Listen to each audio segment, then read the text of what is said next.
Hi, I'm Pastor David with Declaration Church, and I have always been a little bit of a car guy. I love cars. Cars are awesome. I love to look at them. I love to drive them. I love to just learn about them. And one of my my dream cars has always been a Ferrari. And there are a couple different models that I would be really happy with, starting with like the Ferrari 350 GT back in the day. Okay, and moving all the way forward to today.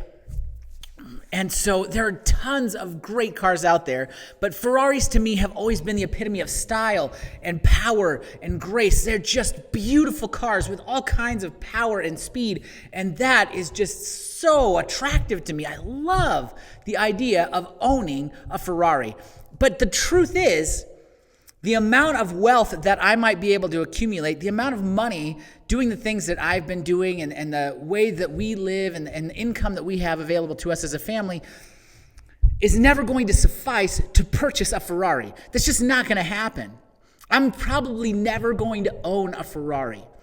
No matter how much I've always wanted one or dreamed of having one, it's just not something I'm going to be capable of owning.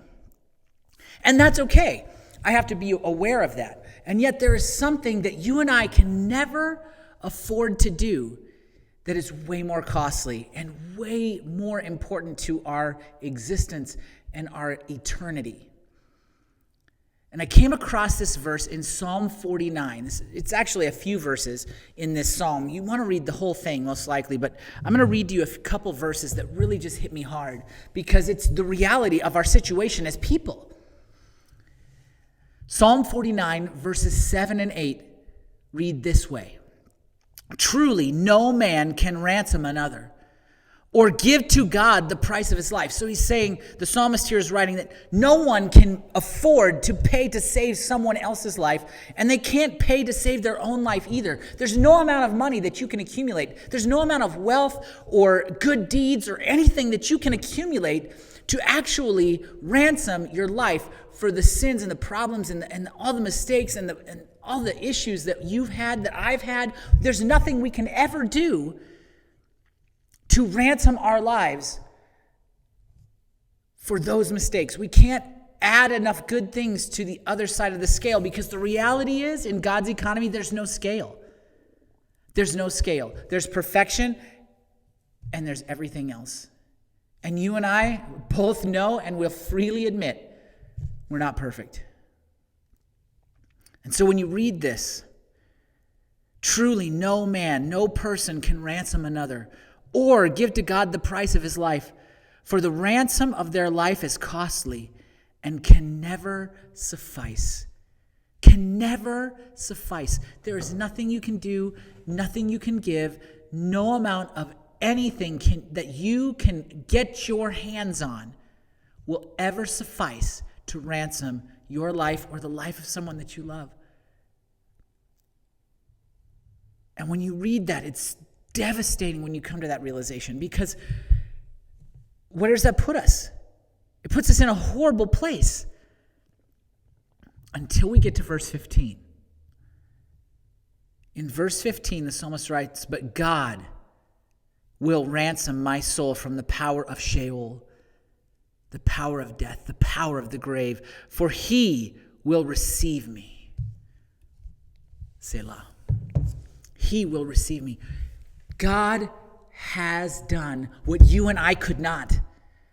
God has provided for you and I the ransom necessary to be redeemed and to become a part of his family, to become the children of God. And that ransom is Jesus. Jesus came, God in the flesh. According to Philippians chapter 2, he emptied himself to become a servant, just a human being like you and I, born into a poor family. And he came and he lived a perfect life. He never made a mistake like you and I do. He never failed. He never came to the point where he didn't meet the expectations, the requirements that God has for us to be perfect. He was perfect all the way through. And then he laid down his life on the cross for you and I. He went through beatings and he got spit on and It says in Isaiah 53 that he was beaten to the point where he did not even look like a human being anymore. And he was hung on a cross and he died and he bled for you and I so that that penalty could be paid for.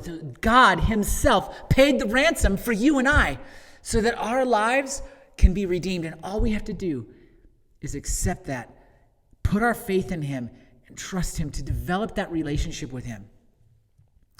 To trust him, put our faith, not in ourselves and not in the things that we can do and not in the stuff that other people can do for us or all the things that we can accumulate, but put our faith in Jesus. Trust Jesus. And when we do that, our life is ransomed and we become a part of the family of God. And that is a beautiful thing. Hopefully this has been encouraging to you. It's been uplifting to you. If you have not yet placed your faith in Jesus, I want you to pray about that. Just explore it. Think about it. Meditate on that. Why haven't you done that? What holds you back? Pinpoint that and continue to look for evidence as to whether these things that I'm saying are true. Because in my own life, I've experienced them to be absolutely 100% accurate. If this video has been encouraging to you, uplifting to you, if it's been challenging to you, give it a thumbs up, give it a like, subscribe to the channel, and tap the bell so that you're notified every time we post new content. Thank you so much for allowing me to be a part of your faith journey. I enjoy it. May God bless you today as you continue forward in your life and your walk with Jesus. As always, I'm Pastor David, and I'm out.